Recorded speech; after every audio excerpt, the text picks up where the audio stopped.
Hello friends, welcome to my YouTube channel Profoundly Physicist. I'm Shweta.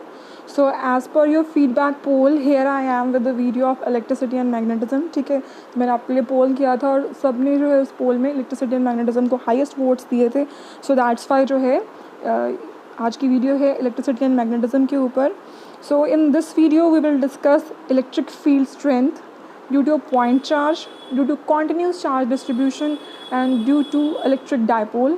So what else in the video? Important MCQs होंगे, ठीक है, इस topic के regarding, electric field के regarding जो भी important MCQs होंगे that are also covered in this video. And apart from that there is one more thing which is a surprise for you people, ठीक है. So at the end of the video एक surprise भी आप लोगों के लिए. तो पहले टॉपिक करते हैं. So let's begin with today's topic. So far we have completed 2 videos on electricity and magnetism. तो उनमें हमने जो कवर कर लिए थे topics curl, divergence and gradient, उनके रिलेटेड जो भी थ्योरम्स थी, जो भी एप्लीकेशन न्यूमेरिकल्स से, everything is covered in those 2 videos. और उन 2 वीडियोज़ को मैं at the end of the video link भी कर दूँगी, ठीक है. तो जिसने नहीं देखी है तो उन वीडियोज़ को ज़रूर देख लीजिए. सो आज से जो है सेकेंड यूनिट ही शुरू होगी अंडर इलेक्ट्रिसिटी एंड मैग्नेटिज्म, जो कि है इलेक्ट्रोस्टैटिक्स, ठीक है. तो जो इलेक्ट्रोस्टैटिक्स एंड मैग्नेटोस्टैटिक्स है वो हमने 12th क्लास में पढ़ा हुआ है, ठीक है. बिकॉज जैसे कर्ल, ग्रेडियंट एंड डाइवर्जेंस थे वो totally new topic for you people अगर आप ग्रेजुएशन में हैं तो. लेकिन ये जो टॉपिक है इलेक्ट्रोस्टैटिक एंड मैग्नेटोस्टैटिक्स जो भी है ये हमने 12th क्लास में स्टडी किया हुआ है. तो वही बेस्ड रहेगा, बस यहाँ पे थोड़ी सी मॉडिफिकेशन की गई है. जैसे यहाँ पे वेक्टर साथ में ऐड हो गए हैं, dot product, cross product terms आ गई हैं. बट अगर आप वहाँ से भी करोगे देन सही रहेगा, तब भी ठीक है, सही होगा अगर आप वहाँ से भी इन टॉपिक्स को कंप्लीट करना चाहते हो जस्ट फॉर अंडरस्टैंडिंग. सो आज हम डिस्कस करेंगे इलेक्ट्रिक फील्ड स्ट्रेंथ, ठीक है. तो I have checked your previous year questions. तो वहाँ पे जो क्वेश्चन आए हुए हैं that are from electric potential and Gauss law. तो उस टॉपिक को हम नेक्स्ट वीडियो में कवर करेंगे. आज जो है इलेक्ट्रिक फील्ड स्ट्रेंथ को टॉपिक जितने भी उसके रिगार्डिंग थे उन सबको आज हम इस वीडियो में कंप्लीट कर लेंगे. सो इलेक्ट्रोस्टैटिक्स होता क्या है? Study of electric charges at rest, ठीक है, that is termed as electrostatics. Coulomb's law जो है that we have studied in 12th class, same वही है यहाँ पे भी. That is it states that the electrostatic force between 2 point charges is directly proportional to the product of the charges and inversely proportional to the square of the distance between the charges. So F is proportional to Q1 into Q2, F is inversely proportional to R square. When we combine them तो force आ जाएगी proportional to Q1 Q2 upon R square into R cap. तो यहाँ पे जो R cap vector है वो ये हमें बता रहा है कि जो फोर्स है that is directed along the line joining the point charges, ठीक है. तो जो पॉइंट चार्जेस Q1 Q2 हैं, फोर्स की डायरेक्शन जो होगी that will B along the line joining the point charges, ठीक है. सो जब हम प्रोपोर्शनलिटी साइन को यहाँ पे रिमूव कर देंगे तो F is equal to K Q1 Q2 upon R square into R cap आ जाएगा. और के हमें पता ही है कि क्या होता है 1/4 pi epsilon naught. So next term is electric field because we know force 1/4 pi epsilon not Q naught upon R square into R cap. तो यहाँ पे Q है, ठीक है, that is the source charge. Somewhere इसको capital Q से भी indicate किया होता है, ठीक है. तो Q जो है वो सोर्स चार्ज है एंड Q नॉट जो है that is test charge. So test charge जो है दैट एक्सपीरियंसेस इलेक्ट्रोस्टैटिक फोर्स, ठीक है, at every point in the space surrounding the source charge Q. जो Q नॉट जैसे Q चार्ज है, सोर्स चार्ज है, तो टेस्ट चार्ज बस टेस्ट चार्ज को जो है उसकी विसिनिटी में जो है फोर्स एक्सपीरियंस होगी, जहाँ तक जो है फोर्स उसको एक्सपीरियंस होगी उसी को हम टर्म कर देंगे इलेक्ट्रिक फील्ड, ठीक है. So there exist an electric force field around a source charge जिसको हम कह देते हैं इलेक्ट्रिक फील्ड. और इलेक्ट्रिक फील्ड जो है that is a vector quantity. So its definition is the force experienced by a unit positive charge when placed at any point in the electric field, ठीक है. तो इलेक्ट्रिक फील्ड बेसिकली क्या है? Force जो कि एक टेस्ट चार्ज एक्सपीरियंस करता है जब जो है उसको हम उसके इलेक्ट्रिक फील्ड में प्लेस करते हैं, ठीक है. तो उससे में मेजर होती है इलेक्ट्रिक फील्ड स्ट्रेंथ. जो E है electric field strength at any point is equal to F upon Q naught. F जो है यहाँ पे फोर्स है जो कि एक्सपीरियंस की जाती है by test charge and Q naught जो है that is charge on test charge, ठीक है. जो टेस्ट चार्ज हम यहाँ पे कंसिडर करते हैं that is unit positive charge होता है उसका. बट यहाँ पे हमको ये बात भी ध्यान में रखनी चाहिए कि because source charge is there, अगर सोर्स चार्ज पॉजिटिव हुआ तो पॉजिटिव टेस्ट चार्ज के कारण फोर्स ऑफ रिपल्शन डेवलप हो सकती है। अगर फोर्स चेंज हो रही है मीन्स उसका इलेक्ट्रिक फील्ड चेंज हो सकता है। और अगर जो टेस्ट चार्ज है वो नेगेटिव है, ठीक है, अगर जो सोर्स चार्ज है अगर वो नेगेटिव है तो इन दैट केस क्या होगा, यहाँ पे अट्रैक्टिव फोर्स डेवलप हो सकती है।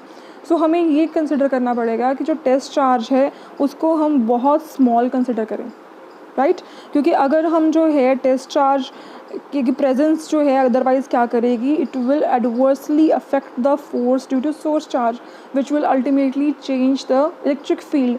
सो इसलिए जो है हम फोर्स चार्ज को बहुत स्मॉल लेते हैं।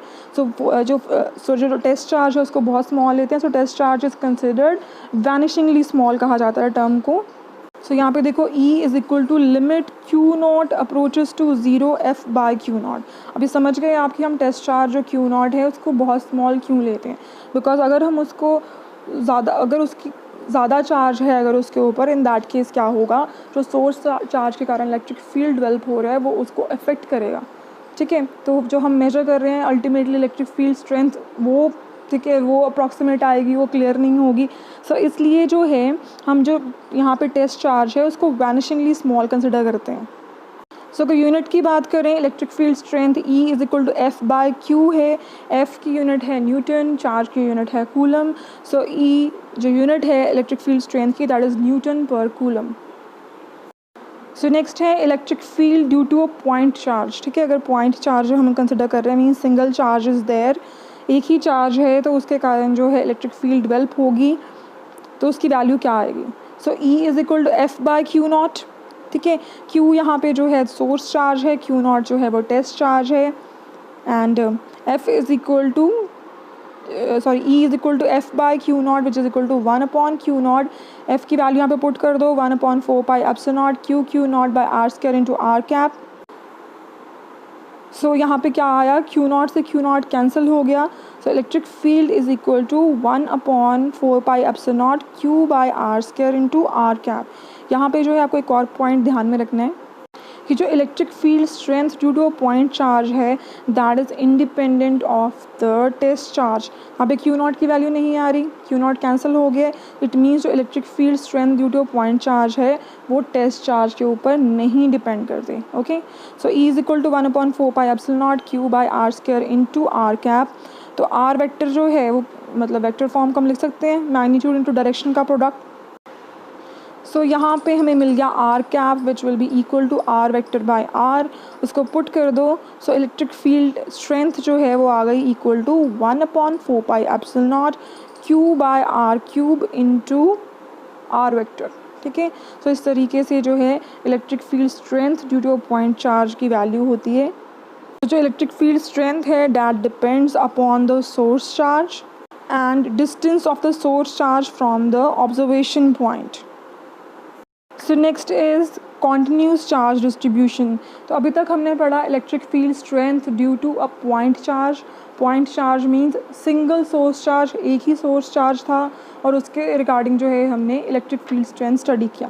बट अगर जो है more than one source charge हो तब कैसे हम इलेक्ट्रिक फील्ड स्ट्रेंथ को कैलकुलेट करेंगे, बिकॉज अगर more than one source charge है तो हर एक सोर्स चार्ज क्या करेगा, that will produce its own electric field, right, ठीक है। सो इलेक्ट्रिक फील्ड को हम कैसे मेजर करते हैं, with the help of test charge. तो इट मीन्स जो अगर सिंगल टेस्ट चार्ज है there are multiple source charges, तो जो सिंगल टेस्ट चार्ज है वो हर एक सोर्स चार्ज के कारण जो इलेक्ट्रिक फील्ड डेवलप हो रहा है, जो फोर्स एक्सपीरियंस हो रही है वो हर एक के कारण एक्सपीरियंस करेगा। इट मीन्स जो टेस्ट चार्ज है उसके ऊपर कंबाइंड इफेक्ट होगा of the force of all source charges, ठीक है, इस तरीके से ही। सो इसको हम ऐसे भी कह सकते हैं that the total electric field strength at the observation point will be the resultant of electric field due to each of the source charges. Means जो हमें रिजल्टेंट इलेक्ट्रिक फील्ड स्ट्रेंथ एक पॉइंट पे मिलेगी that will be the resultant of all the electric fields produced by the source charges. तो अलग अलग electric field को sum up करने से जो हमने क्या किया, एक कॉन्टिन्यूस चार्ज डिस्ट्रीब्यूशन का कॉन्सेप्ट ही डेवलप कर लिया, ठीक है। तो यहाँ पे E1 + E2 + E3 so on ना करके हमने जो है चार्ज डिस्ट्रीब्यूशन टर्म जो है उसको क्वाइन किया, ठीक है। तो चार्ज डिस्ट्रीब्यूशन क्या होता है, देखो यहाँ पे अगर तो लीनियर चार्ज डिस्ट्रीब्यूशन है, इट मीन्स सोर्स चार्जेस जो हैं अगर वो लीनियरली प्लेस्ड हैं, इन दैट केस जो इलेक्ट्रिक फील्ड स्ट्रेंथ होगी that is equal to 1/4πε0।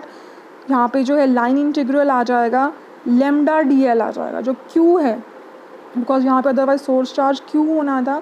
So source charge Q को जो है हम लिख देते हैं इक्वल टू लेमडा dl। जो लेमडा है यहाँ पे that is linear charge density. तरीके से जो है लीनियर चार्ज डिस्ट्रीब्यूशन में जो इलेक्ट्रिक फील्ड स्ट्रेंथ है that is equal to 1/4πε0 line integral of lambda dl by are cube into R vector. जो लेमडा है यहाँ पे that is linear charge density. उसके बाद हम बात करते हैं सरफेस चार्ज डिस्ट्रीब्यूशन की। मीन्स अगर जो है जो हमारे पास सोर्स चार्जेस हैं एक वो सरफेस के ऊपर डिस्ट्रीब्यूटेड है, तो उस तरीके से जो अगर उनकी डिस्ट्रीब्यूशन है तो तब हमें जो है इलेक्ट्रिक फील्ड स्ट्रेंथ कितनी मिलेगी। So electric field strength will be equal to 1/4πε0। Surface की बात हो रही है तो सरफेस इंटीग्रल आ जाएगा, ठीक है। तो दो इंटीग्रल के साइन यहाँ पे आ जाएंगे, sigma ds upon R cube into R vector. तो सिग्मा जो है यहाँ पे sigma is surface charge density. So sigma here is surface charge density.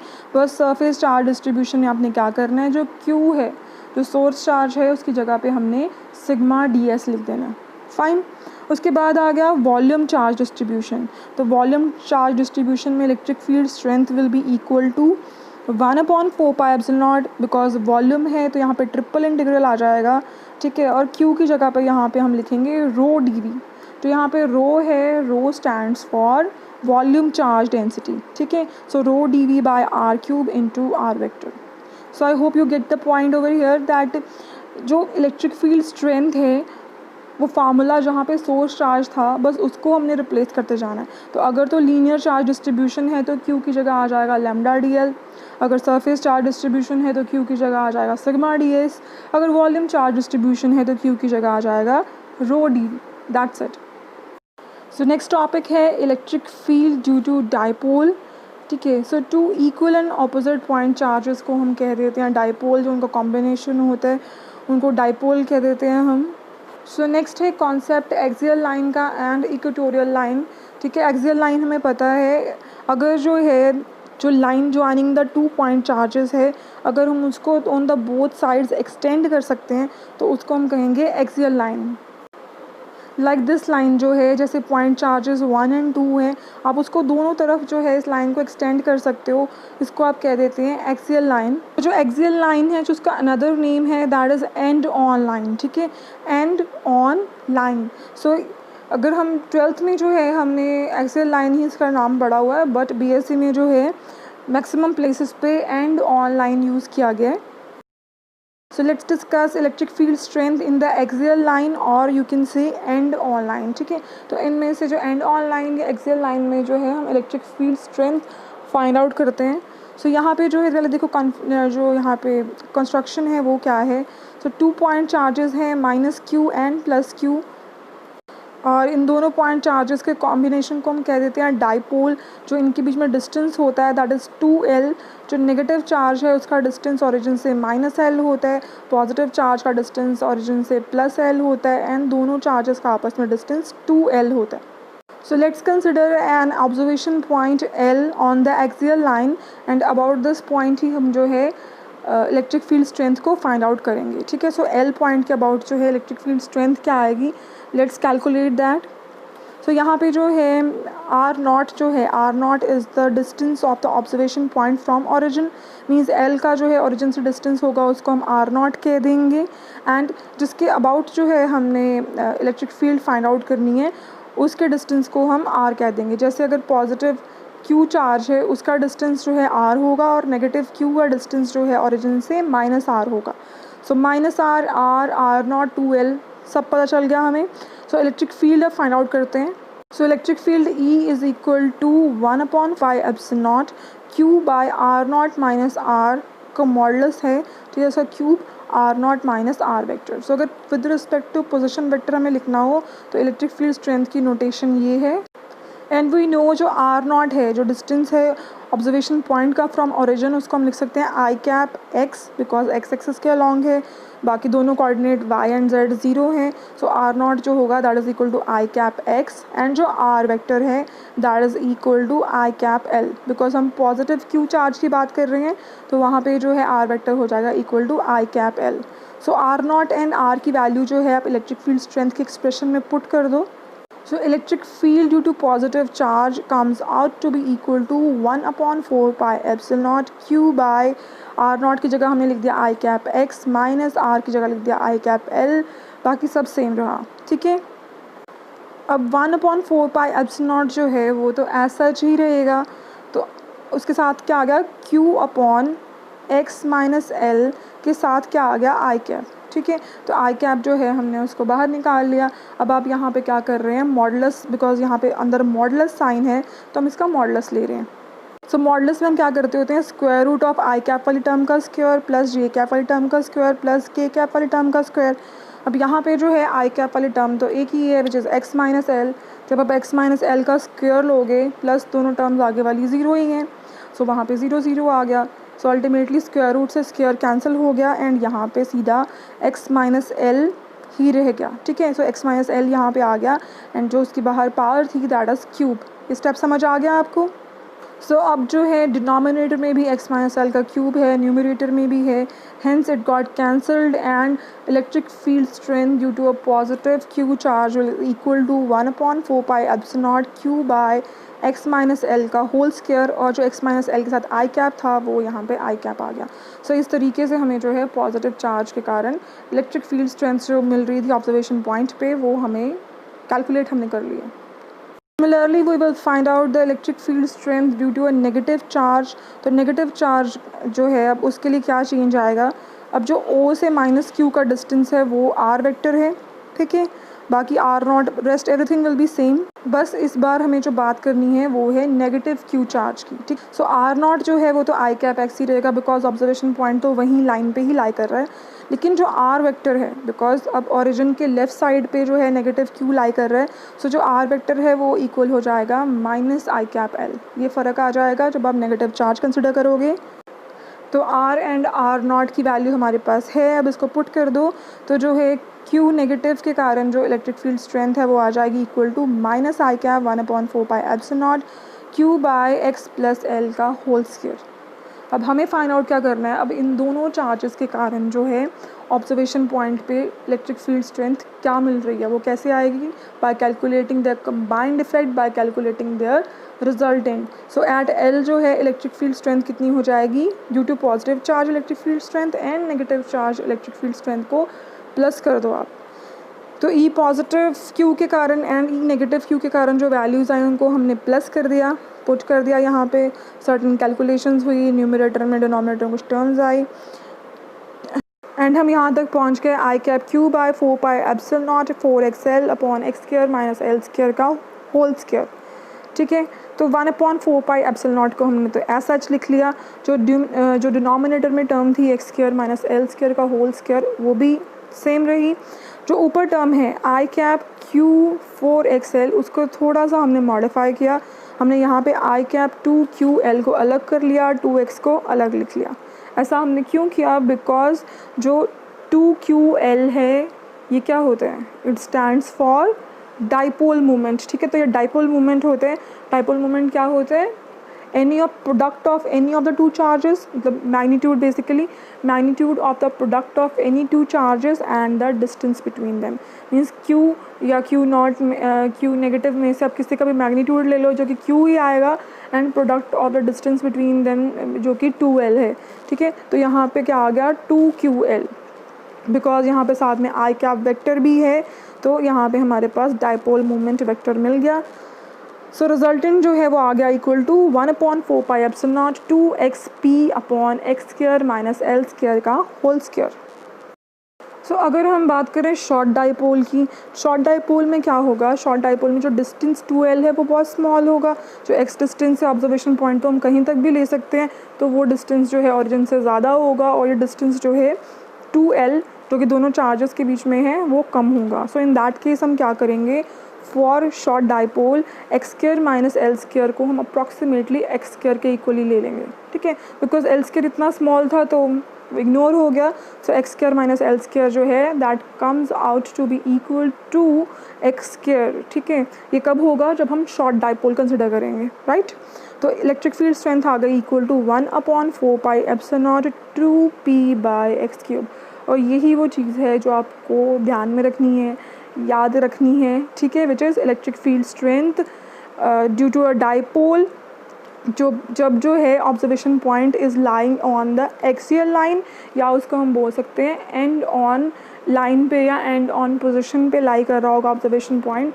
तो दैट केस में इलेक्ट्रिक फील्ड स्ट्रेंथ आ जाएगी equal to 1/4 epsilon not twice into dipole movement upon cube of the जो ऑब्जर्वेशन पॉइंट का distance है उसका cube. So electric field strength varies inversely as the cube of the distance of the observation point from the middle of the dipole, because O क्या है middle of the dipole से. So x cube से जो है जो electric field strength है that varies inversely with x cube. So इसी का ही second part है when the observation point is lying on the equatorial line.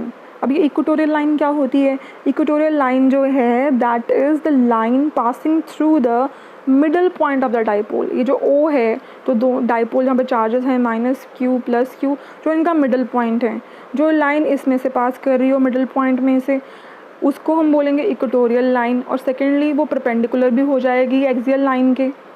समझ गए ना? आपकी जो इक्वेटोरियल लाइन है वो कौन सी है?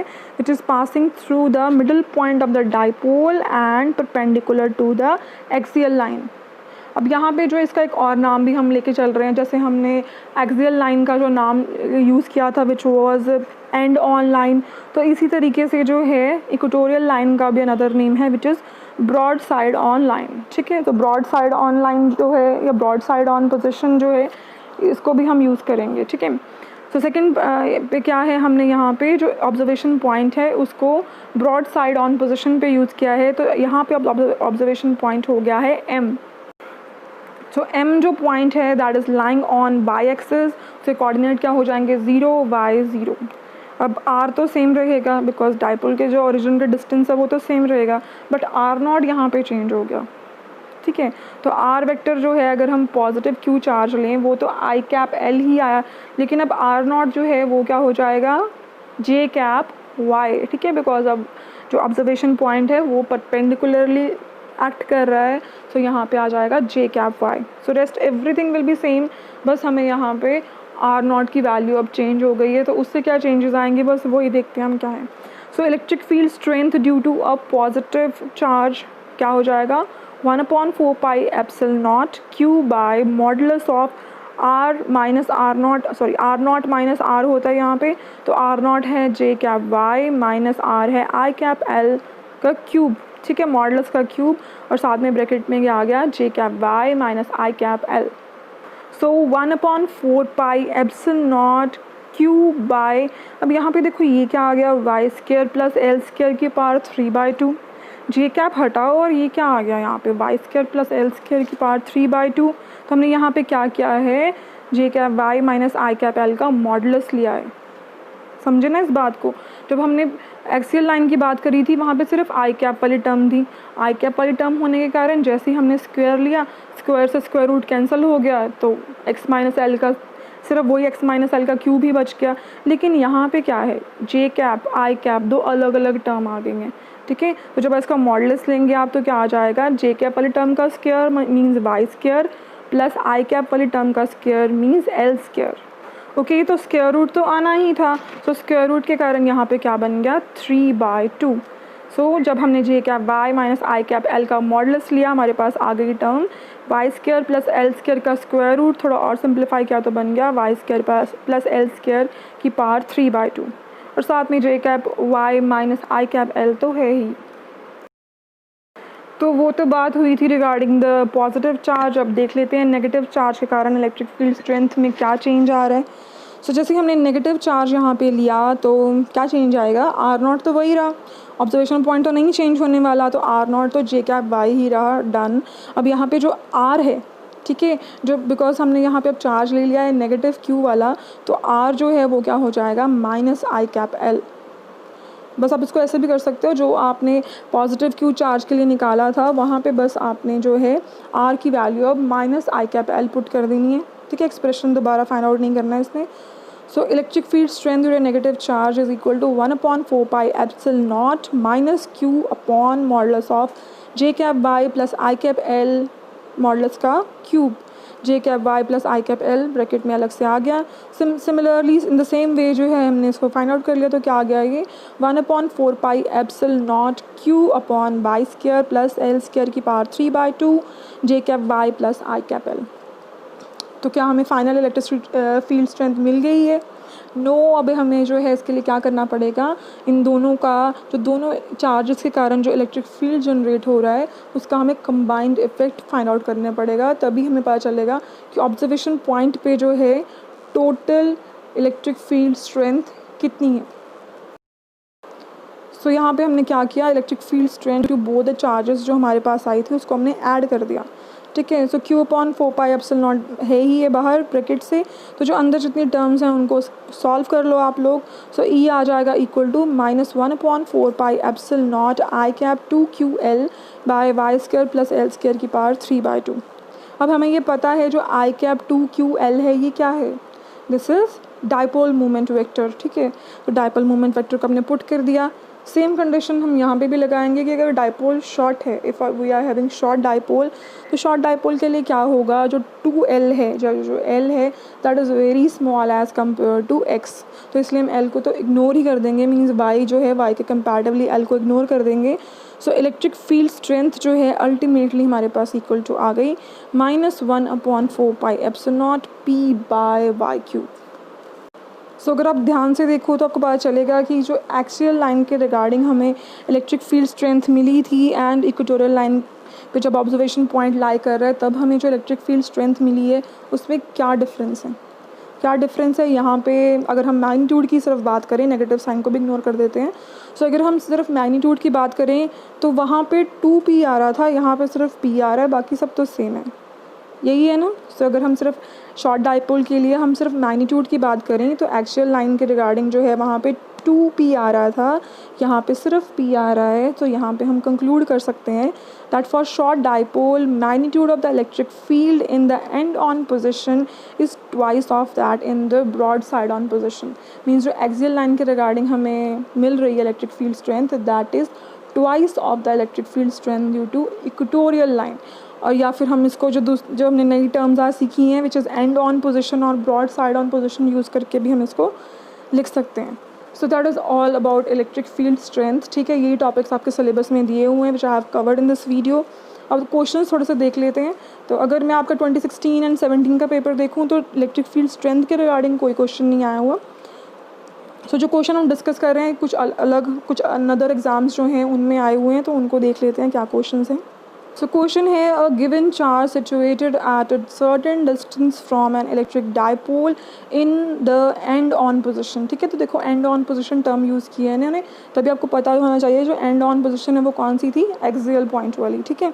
सो एक्सियल लाइन पोजिशन या and on position experiences a force F if the distance of the charge is doubled the force acting on the charge will be. यहाँ पे उन्होंने बोला है कि जो गिवन चार्ज है, ठीक है, वो सिचुएटेड है कुछ डिस्टेंस पे from electric dipole, and on position की बात है, मतलब एक्सियल लाइन पे कहीं जो है चार्ज लाई कर रहा होगा। अब हमने यहाँ पे क्या किया, जो डिस्टेंस है चार्ज का, चार्ज यहाँ पे क्या है, चार्ज एक ऑब्जर्वेशन पॉइंट ही है, ठीक है। तो डिस्टेंस जो है हमने ऑब्जर्वेशन पॉइंट का अब इंक्रीज़ कर दिया। जब आप डिस्टेंस इंक्रीज़ कर दोगे डाइपोल से ऑब्जर्वेशन पॉइंट का, तो जो फोर्स है चार्ज की वो कैसे चेंज होगी। फर्स्ट ऑप्शन है 2F, सेकंड है F/2, थर्ड है F/4, फोर्थ है F/8। सो लेट्स सी क्या होगा इसका आंसर। तो जब बात होती है एक्सियल लाइन की तो हमें पता है इलेक्ट्रिक फील्ड स्ट्रेंथ आ जाता है equal to 1/4 pi epsilon not 2P by x cube. अब उन्होंने यहाँ पे क्या किया है, जो x क्यूब डिस्टेंस है इसको इंक्रीज़ कर दिया, कहते हैं अब बताओ जो फोर्स है वो कैसे चेंज होगी। तो सबसे पहले तो हम इलेक्ट्रिक फील्ड स्ट्रेंथ से ज़रा फोर्स फाइंड आउट कर लें। सो ई जो है F is equal to Q E होता है। सो F आ गया हमारे पास, F is equal to Q upon 4 pi epsilon not 2 P by X cube. Although हमें इसमें से किसी टर्म की ज़रूरत नहीं है, हम बात करेंगे सिर्फ डिस्टेंस की। So F is inversely proportional to X cube, ये हमें पता चल गया। So it's been said in the question कि जो डिस्टेंस है अब उसको डबल कर दिया गया, पहले x था अब 2x कर दिया गया है। बताओ फोर्स कैसे चेंज होगी। So F dash upon f is equal to x by x dash आ गया, बिकॉज इनवर्सली है तो x बाय एक्स डैश की पावर क्यूब आ गई। x ऐसा ही रहा, x डैश क्या दिया है हमें, डबल हो जाएगा। सो 2x आ गया यहाँ पे, x cancel. So F dash is equal to F by 8। तो इट मीन्स जैसे ही जो है आप डिस्टेंस इंक्रीज़ करोगे फोर्स क्या है that will decrease by the factor. यहाँ पे क्या आ जाएगा, f बाई 8 फैक्टर से जो है, मतलब 1 बाई 8 फैक्टर से जो है फोर्स डिक्रीज़ हो जाएगी। सो आई होप आपको पता चल गया क्वेश्चन को कैसे कैलकुलेट करना था। सो f बाई 8 इसका करेक्ट ऑप्शन होगा, means D। So next question है, a point Q lies on the perpendicular bisector of an electric dipole of the dipole moment P if the distance of Q from the dipole is R, which is much larger than the size of the dipole, then electric field at Q is proportional to। ठीक है, तो यहाँ पे keywords देखो क्या है, perpendicular bisector. Perpendicular bisector का मतलब है यहाँ पे बात कर रहे हैं वो इक्वेटोरियल लाइन की, means broad side on position की बात हो रही है। ठीक है, तो हमें जो है इलेक्ट्रिक फील्ड स्ट्रेंथ पता होनी चाहिए एट इक्वेटोरियल लाइन। तो इलेक्ट्रिक अगर आपका जो है ऑब्जर्वेशन पॉइंट इक्वेटोरियल लाइन पे लाई कर रहा है, इन दैट केस जो है इलेक्ट्रिक फील्ड स्ट्रेंथ क्या आ जाती होती है, E is equal to 1/4 pi epsilon not P upon X cube या R क्यूब। तो यहाँ पे देखो इलेक्ट्रिक फील्ड स्ट्रेंथ हमें ये पता चल गया P बाय एक्स क्यूब से प्रोपोर्शनल होती है। सो ये कंडीशन कौन सी यहाँ पे जो है ऑप्शन सेट कर रही है, P upon R cube, P upon R cube fourth option. ठीक है, तो फोर्थ ऑप्शन में यही है P एंड R की पावर -3। सो 28 का करेक्ट ऑप्शन यहाँ पे आ गया D। सो नेक्स्ट क्वेश्चन है, the ratio of magnitude of the intensities of electric field due to the electric dipole on the axial line and the equatorial line. Axial line and equatorial line पे जो है electric field intensities जो हैं उनकी हमें ratio बतानी है। तो जो हमने एक्चुअल लाइन जो है वहाँ पे जब हमने electric field strength find out करी थी वो क्या आ गई, 1/4 pi epsilon not 2 P by are cube आई थी। और जब हमने इक्वेटोरियल लाइन पे फाइंड आउट करी थी वो क्या आई थी, 1/4 pi epsilon not P by are cube. सभी को जब आप कैंसिल कर दोगे तो क्या आ जाएगा, 2/1। तो यहाँ पे जो है इसकी करेक्ट ऑप्शन हो जाएगी 2:1, 2:1। नेक्स्ट क्वेश्चन है, the unit of electric field intensity in SES। तो unit of electric field intensity क्या थी, force upon charge, which says it is newton per coulomb. So correct option है इसकी D, newton per coulomb. Next question है, the electric field due to a positive charge at a distance 2 metre is 4 newton per coulomb, its magnitude at a distance of 4 metre will B.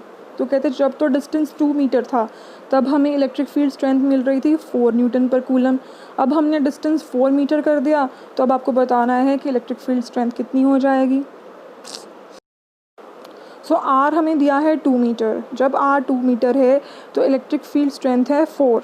ठीक है, so electric field strength जो है वो होती है equal to 1/4 pi epsilon not Q by R square. तो E है यहाँ पे 4, Q बाय 4 पाई एप्सिलॉन नॉट की वैल्यू हमें नहीं पता, हम इनको ऐसे ही लिख रहे हैं। सो 1/R जो है 2 दिया था तो 2 का स्क्वायर यहाँ पे 4 आ गया। तो यहाँ से हमें Q/4 पाई एप्सिलॉन नॉट मिल गया 16 के इक्वल। ठीक है, एक हमने वैल्यू फाइंड आउट कर ली। अब हमें उन्होंने पूछा है कि जब डिस्टेंस 4 हो जाए तब बताओ इलेक्ट्रिक फील्ड स्ट्रेंथ क्या हो जाएगी। सो E डैश को हम मान लेते हैं जब डिस्टेंस 4 है। So E dash is equal to Q/4 pi epsilon not 1/4 का स्क्वायर हो गया। ठीक है, तो Q/4 पाई एप्सिलॉन नॉट की वैल्यू तो हमने निकाली है 16, वो हमने पुट कर दी, 4 का स्क्वायर 16 आ गया, 16 से 16 कैंसिल हो गया, तो हमारे पास इलेक्ट्रिक फील्ड स्ट्रेंथ आ गई equal to 1 Newton per coulomb. ठीक है, सो इस तरीके से क्वेश्चन जो है इलेक्ट्रिक फील्ड स्ट्रेंथ में से बन जाते हैं। I hope you get to know कि कौन सा टाइप ऑफ क्वेश्चंस जो हैं वो फॉर्म होते हैं यहाँ पे। सो अब बात है सरप्राइज़ की, ठीक है। जो मैंने बिगिनिंग ऑफ द वीडियो में बोला था कि आप लोगों के लिए सरप्राइज़ होगा, तो सरप्राइज़ यही है बिकॉज इट्स बीन 6 मंथ्स कि मैं आप लोगों को फिज़िक्स पढ़ा रही हूँ, ठीक है। 6 मंथ्स हो गए मुझे पढ़ाते हुए। सो आई हैव डिसाइडेड कि मैं क्विज़ स्टार्ट करूँ, ओके। सो क्विज़ कुछ इस तरीके से होगी कि मैंने डिसाइड किया है कि मैं 11 क्विज़ रखूँगी, ओके। सो क्विज़ इस तरीके से होंगी कि मैं आपको मॉर्निंग में जो है, मॉर्निंग में 9 AM पे मैं आपको बता दूँगी आज इस टॉपिक पे क्विज़ होगी, राइट। और शाम को 5 बजे जो है एक क्वेश्चन आपको मिल जाएगा, वो मैं पोस्ट कर दूँगी। उस क्वेश्चन के जो है आपको करेक्ट आंसर बताना, उस क्वेश्चन का कमेंट करके बताना है आपको। जो फर्स्ट टॉप 5 कमेंट होंगे जो करेक्ट होंगे, ठीक है, जो यहाँ पे मैंने ब्लैंक स्पेस दे रखी है 1 2 3 4 5 के आगे, उनके नाम होंगे यहाँ पे, और वो मेरी वीडियो में, हर एक वीडियो में उनके नाम डिस्प्ले होते रहेंगे। उसके बाद इसी तरीके से सेकंड क्विज़ होगी, third, fourth, up to I will take 11 quizzes, ठीक है। तो ये बात रहेगी कि टॉपिक मैं पहले बता दूँगी कि कौन से टॉपिक में से जो आज क्विज़ होने वाला है। तो इस तरीके से 11 क्विज़ेस होंगी। उसके बाद, ठीक है, तो यहाँ पे जो 2 टॉपर्स होंगे, ठीक है, जो जहाँ पे 2 टॉपर्स होंगे उनके लिए जो है मेरी तरफ से एक स्पेशल प्राइज़ होगा, और वो प्राइज़ यही होगा, मैं वो भी बता देती हूँ कि क्या प्राइज़ होने वाला है। बिकॉज आई नो कि आप चाहे किसी भी एग्ज़ाम की प्रिपरेशन कर रहे हो, चाहे वो BSc फिज़िक्स है, चाहे IIT जैम है, गेट है, CSIR नेट है, MSc फिज़िक्स एंट्रेंस एग्ज़ाम है, मास्टर कैडर, कोई भी एग्ज़ाम की प्रिपरेशन कर रहे हो, किसी भी यूनिवर्सिटी में पढ़ते हो, तो सबसे प्रेशियस थिंग अभी आप लोगों के लिए है वो है MCQs, ठीक है। सो जो फर्स्ट 2 टॉपर्स होंगे उनको मेरी तरफ से जो है MCQs की बुक मिलेगी, ठीक है। तो जिसमें ढेर सारे MCQs होंगे जिसको आप प्रैक्टिस कर पाओगे। सो इस तरीके से ये है मेरा सरप्राइज़। आई होप आप लोग बहुत एक्साइटेड होंगे और बहुत अच्छे से जो है इस क्विज़ में आप पार्टिसिपेट करेंगे, एंड वो स्पेशल प्राइज़ आप जीतोगे, ओके। और लीडर, ये जो यहाँ पे टॉपर्स का मैंने बोर्ड बनाया है तो इस पे आपका नाम होगा, ओके। सो एक और चीज़, बिकॉज ये कल हमारा फर्स्ट क्विज़ होने वाला है, कल शाम को 5 बजे आपको फर्स्ट क्वेश्चन आएगा, और मैंने आज की वीडियो में ये चीज़ डिस्क्लोज़ की है। सो मैं टॉपिक आज की वीडियो में ही बता रही हूँ, ठीक है। तो आपको इस पर्टिकुलर फर्स्ट क्विज़ के लिए जो है आपको एक्स्ट्रा टाइम मिल रहा है, ओके। सो फर्स्ट क्विज़ के लिए आपको एक्स्ट्रा टाइम मिल रहा है, और आपका टॉपिक है न्यूक्लियर एंड पार्टिकल फिज़िक्स, ठीक है। सो nuclear and particle physics I know सबकी फेवरेट यूनिट है, ठीक है। तो न्यूक्लियर एंड पार्टिकल फिज़िक्स में से ही आपको फर्स्ट क्विज़ होगा, और आई होप आप सब उसको बहुत अच्छे से तैयार करेंगे यूनिट को, और उस क्विज़ में बहुत अच्छे से पार्टिसिपेट करेंगे, और फर्स्ट 5 में आपका नाम होगा, ठीक है। So thank you everyone for watching my video, and I hope आपको मेरे एफर्ट्स पसंद आए होंगे, ठीक है। सो कमेंट करके बताइए उस सबको, एंड वीडियो को लाइक कीजिए, शेयर कीजिए अपने फ्रेंड्स के साथ, एंड चैनल को ज़रूर सब्सक्राइब कर लीजिए। Thank you everyone, and nuclear and particle physics, ठीक है। Thank you.